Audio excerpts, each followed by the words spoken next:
Beanie Sigel, you want to start it off? Yeah. Like, he was just amped as soon as the shit came on, like, but... It's on the Breakfast Club, right? Yeah, on Breakfast Club. Charlamagne, he was just, you know, he was doing his job as a journalist, you know, and how he felt. But the way he came off, Beanie Sigel came off, is like back in the day, like how we were talking about the other week when Jay-Z didn't want nothing to do with him because he was more towards fighting and violence than not dealing with the situation and going on with the show. You feel me? This is the example of him being more amped and not... Beans? Yeah. Beans need to slow the fuck down, man. For Like somebody that went through all that drama he did... All right, go ahead. My bad. Yeah, so, I mean... You can have your opinion. Like, you got to take criticism. If you feel this way, you be like, well, sorry you feel this way. Like Kanye West, Houseway, like, he didn't do too much. Like, he just was, you know. House, Charlamagne, how? Like, just, and then when Charlamagne said something about his, Kanye West's clothing line and how he thought it wasn't going to really, his album. Bean said that too. Bean talked about Kanye's clothing line, or not clothing line, but clothing in general years ago. And Kanye West's album though. And he was just like, well, that's how you feel. Right. That's how the response was. When Beanie Sigel, he just was doing too much. Like, yeah, well, you should have did this when such and such came at you, and like, I'm just. You know what? I'm kind of tired of hearing that too because I watched like all the. This is kind of how I learned this shit because I watched the Breakfast Club, I watched Angie Martinez's other shit, and if you go back and watch the shit that they talking about, like the Lil Mama interview or the Fredro Starr interview, they always bring it up, but it's like it's false. They're going off of like IG clips that people edited together because if you watch the Lil Mama interview, he didn't make her cry. They were talking, they were going back and forth. Yeah, he might have went too hard, you know, with the jokes and shit. But first of all, they were joning. Second of all, she didn't start crying. He did be going up, but he didn't make her cry. I'm gonna tell you what happened. Angela Yee asked about her mother, who had died, like I think a year prior or something. And when she brought her mother up, that's when she started crying. Yeah, like. But that just so happened to be after them two were going back and forth. Exactly. Like, you just bring up certain situations that wasn't even the case, like, and you don't even know what you're talking about. And then with Fredro Starr, I'm gonna cut you off with Fredro Starr. Whether you want to say Fredro punked him or not, at the end of the interview, we saw Charlamagne go, "We cool? You want 5 minutes or we good?" Like, he legit asked him, "Do you want 5 minutes?" We all know what "Do you want 5 minutes" means. We all know that he a bitch, but he gonna fight. Like, he not the type that's just gonna let niggas just beat him. Charlamagne, that's. I got respect for him. I got respect for him too. Because he does his job. Like, he like. We're not gonna always agree, but that's what anybody. Right. I don't always agree with him, but I'm gonna tell you, like, all right. So I bartend, or used to bartend, right? Yeah, we done got fired. Right. That's why you here though. I appreciate it. Right. You coming on Thursday nights now. Right. It worked out. Damn, you just got fired. Slam just got. All right, we'll go ahead. My bad. We're gonna talk about me getting fired. Then we're gonna talk about me getting fired. I got fired and started this, so we good now. Hey, I hate drinking nasty sodas. Right. Sometimes, like, I find myself having conversations with people who are like, I don't know. Now I'm using a bad example, but like, they have a conversation with somebody who think they more street. You know what I mean? They more street than I am. Granted, I didn't seen some stuff myself, but I'm not as street as other people put themselves out to be, or vice versa, or whatever. And I find myself like Charlamagne just be sitting there like, okay, so right, like I get it. Yeah, like he just wasn't even giving him the damn energy that he fucking Beanie Sigel wanted. Like, he was just like, all right. Because I think real people know, like real niggas know, like, yo, that shit don't matter. You talking all that, like, where's the money? Where's the album sales? Where's, like, that shit don't matter. It really don't, especially because of the age. Like, I listen to The Brilliant Idiots, which is Charlamagne's, his own podcast, and The Breakfast Club. And Charlamagne has said numerous times that he has his own past. Like, he was in the streets too. He even called like an attempted murder charge. He could have said all that shit to Beans, but it's like, for what? Like, we're not about to go back and forth on who has like the better criminal record. Right. I mean, like, y'all both 30. No, Beans is 42. Charlamagne's like in his mid 30s. Like, why? Like, if you're in your mid 20s like us, I feel like you're too old for that shit. I feel like you need to put retirement age on rap. No,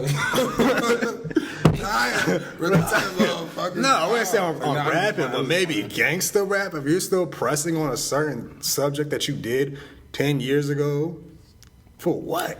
But yeah, he did talk about how he really didn't know about the whole beef, and you know, he gave an example like, say if my homeboy beefing with somebody and I'm riding in the car with him and we roll up and they start shooting, and like I'm just like, oh, so what? Yeah, why you set me up, yo? That's pretty much what he said, which I can agree with, but it's so shaky because. I'm sorry, I kind of didn't catch it. What happened? All right, so what do you know about the Beanie Sigel and Meek Mill joint so far? Like, hit it with the sound stick. You know what? What do you know about Beanie Sigel and Meek Mill? Like, what do you know about that situation? Meek Mill. Son. All right, Justin, cameraman. All right, we gonna switch. Nothing about. Damn, what happened with Beanie Sigel and Meek Mill? All right, you know Meek Mill and Game beefing, right? Mm-hmm. All right, at least you know that. Okay, on Meek, this is like the third week in a row we talking about this shit too. I'm so over this shit. I thought Meek Mill was. I hope this is the last time we talk about Meek Mill and Beanie Sigel and Game. I really hope. I forgot even Game was in the beef too. I totally forgot. How we switched from Game and Meek Mill to Beanie Sigel and Meek. Anyways, here's pretty much in a nutshell. So you know, Game and Meek Mill was going at it, and Meek Mill's his I think it was his first diss song or his only diss song. Beanie Sigel had like 2 bars in the song. He didn't really say much. He was like, "Yeah, I'll be in LA in 3 hours," and it was like raspy ass voice, right? So that was pretty much it. So then Game came back on the Ooh track and dissed him, and then went at Beanie Sigel. And then Beanie Sigel kind of switched sides, like, yo, I didn't know that Meek Mill and Game had their own issue. Excuse me. I didn't know they had their own issue. I was just there at the studio to help them write, like help O'Malley write. And he was like, I ain't got no beef with Game. That whatever happens between them two is them two, which is respectable, is understandable. Right. But it's like, I kind of question it, like, what you mean you didn't know there was beefing? Like, what is this whole I'll be in LA in 3 hours? Where did that stem from then? Right. You know what's crazy? I did know about this beefing when it happened, but I just didn't. I'm over it. Like, I don't want to hear any more tracks from anybody. Like, that was the beginning, but that was the beginning part. So that was that part. So Yeah, knocked out. yeah, I was gonna get to that. Beanie Sigel. So you didn't know about that either? I feel like I should.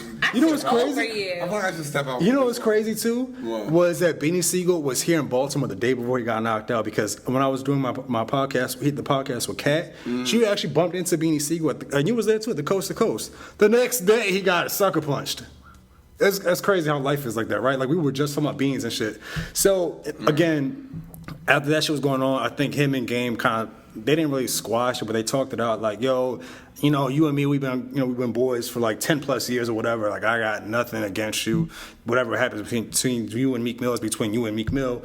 And then during the Bad Boy concert, I guess Meek Mill's people wasn't like fucking with that shit, because it's like, how you gonna switch sides on us? So somebody came up to Beans, and I wouldn't say, I don't know if he knocked him out, because to me, when I see a knockout, like, I literally think the dude's unconscious. Right. I think Beans just like got right back up and performed like right after. And it wasn't even like Beans took a L, because really anybody can get sucker punched, especially when you're not looking.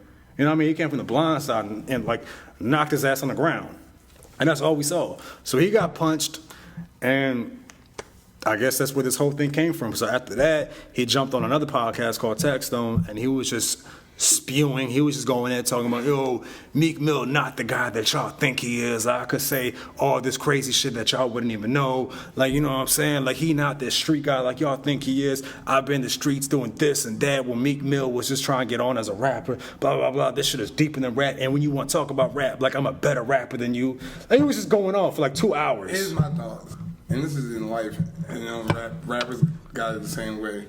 If you gotta keep talking about what you used to do. What you used to do, or what you think niggas owe you from what you used to do, you ain't doing, like, what have you done lately? Like, you know what I'm saying? You lost, and you wrong. You dead ass wrong. I agree. I don't care. I 100% agree. And it's like, especially now when we live in such a fast food social media era where things just get old after 2 days. Right. So it's like, you want to bring shit back from like 10, 15 years ago. I mean, hey, good for you, but it's like, who gives a shit, man?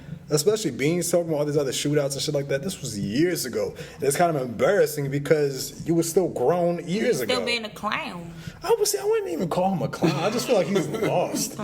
Like, it's like, what are you looking for? Like, first of all, I love Beanie Sigel. I said that. I don't like I said that the last 2 podcasts we talked about Beans, I will always be a fan of Beanie Sigel. And I believe his raps too. Are you saying because you know he about to come on the show? Hell no. I've been a fan of Beans. I mean, I interviewed Freeway. Why would I not? If I can't be I can't interview Freeway. No, he's not coming here.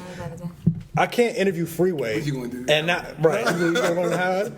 I can't like shake Freeway's hand Right. and say I fuck with y'all and not mean it. Like Right. if I fuck with Freeway, I got to fuck with Beanie Sigel. You know what I'm saying? Because them two was tight, and Beanie Sigel was like the Batman to his Robin. Like Beanie Sigel was the head honcho of Rockefeller, other than Kanye and Jay. Well, before Kanye, he was that guy. So I got nothing but respect for Beanie Sigel and what he's done in the past, but.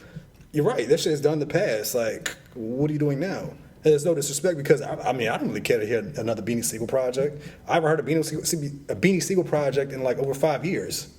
So I really don't care to hear one. But at the same time, when it's like you pushing all this gangster shit that you did years ago, this shit is kind of clownish like shit though. Yeah. I just wouldn't go as far as saying he's a clown, but not kinda. It's some clown shit. Clown. And I think. I mean, it ain't nothing to it. It's just clownery. Like, it's a clown. I think what's crazy is like you remember like Jay-Z, you probably never saw him in pictures, but like nowadays you really gotta stay relevant. Even Jay-Z, I'm starting to see now on Instagram and shit. No, I don't know if he has an Instagram, but I be seeing him on. He doesn't. He doesn't. But I be seeing him taking pictures and shit. You wouldn't see Jay-Z unless it was on TV or performance or something like that. Now he's for the Bad Boy tour. I think he was with some of his old crew. I've just been seeing him a lot more lately on like the social media realm. I mean he has his moments. It shows that no matter who you are, you gotta be relevant. You gotta remain relevant. You gotta fight for relevancy. Like you gotta keep people talking. That's just not Beanie Siegel's like era. That's not really his thing, which I respect. He's retired. Right, which I understand. That's retired, but like if you want to put out music or shit like that, that's fine. But when you like reaching for this gangster shit, that's the thing that just annoys me. It's like why? Like we're not on the era. You know what I'm saying? Like and then you clown like the youngins for wearing the clothes and shit. He was going. First of all, I understand what he's talking about. Some of the shit that our generation do be wearing is mad suspect.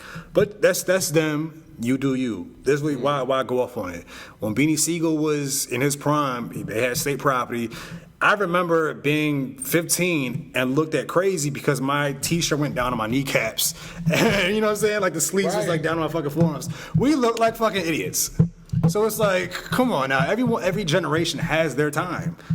Especially back then, put it this way: I feel safer walking into a room with a bunch of 16-year-olds now, how they dress, than a bunch of 16-year-olds back then on how we used to dress. Because you remember how we used to dress.